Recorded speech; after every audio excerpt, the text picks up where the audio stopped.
Orang miskinnya itu memang lumayan berkurang, tapi yang di atas garis sedikit. Jadi kalau umpama ukurannya 588.000, ya yang 590 itu banyak banget.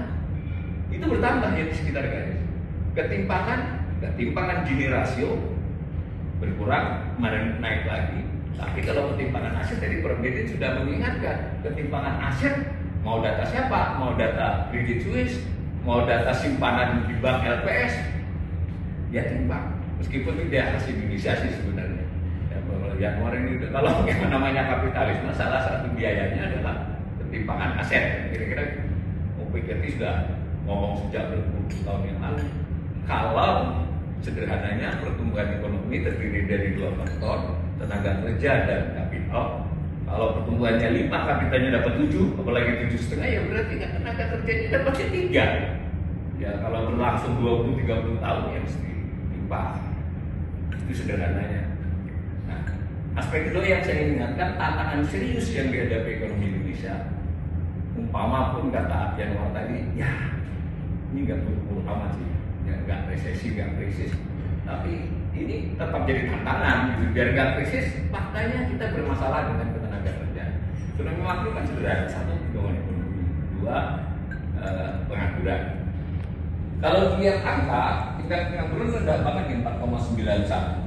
Tapi ya jumlah yang nganggur ini 7,4 ribu. Pada waktu Pak Jokowi memulai bulan Agustus 2022, 7,24. Jadi sebenarnya secara jumlah orang itu bertambah, secara persentase turun karena jumlah angkatan kerjanya naik. Dan sederhana itu.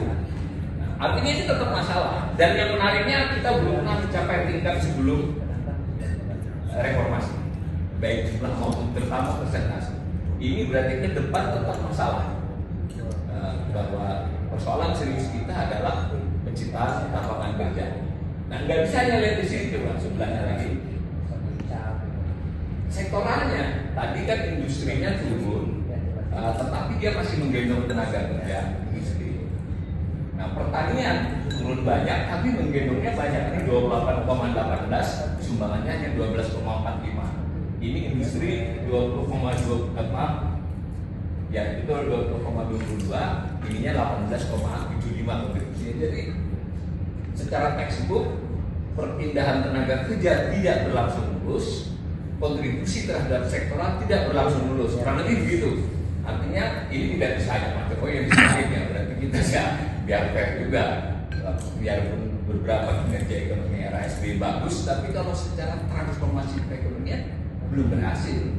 Mestinya kan kita jadi negara industri, kontribusi industri besar, menyerap tenaga kerja banyak, lalu jasa meningkat, jasa yang terkait industri, namanya jasa services yang enable, yang bisa diekspor.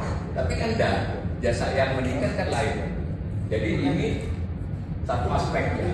Nah, jadi pertanian dan jasa itu masih menyerap banyak tenaga kerja. Jadi pertanian ini di satu sisi dia diharapkan berkurang kontribusinya secara total, tapi kita bertumbuh, orangnya berkurang, sehingga nilai tambah petani itu bertambah. Jadi petaninya jumlahnya harusnya berkurang supaya dia hasilnya kan meningkat, tapi yang terjadi tidak.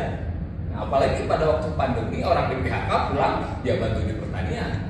Terus itu fakta, jumlahnya itu luar biasa. Banyak yang bilang petani kita berkurang. Itu common sense saja. Datanya petani kita bertambah, jumlahnya loh ya. Cuma ada ciri lain, pada tua-tua. Ya kan itu kan soal lain lagi. Next. 3